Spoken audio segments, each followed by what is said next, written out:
So, mabuhay sir, mabuhay everyone. So, this painting is from the painter Juan Luna, entitled España y Filipinas.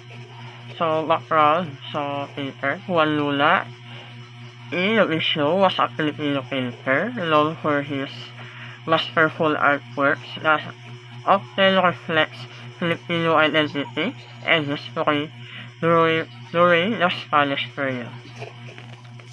So the structure of the painting shows two women standing on steps. One symbolizes Spain and the other is the Philippines, with the Spain gently guiding the Philippines upward. Soft and warm colors creating a hopeful mood.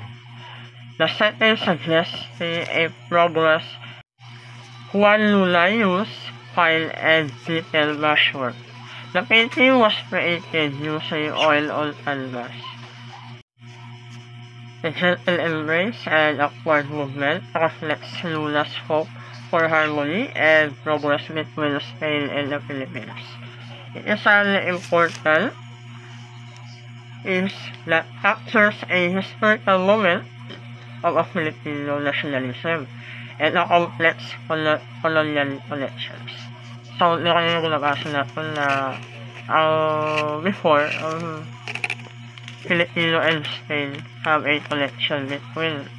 So, Luna niliit this artwork para makita na Spain and Philippines is may connection towards the progress.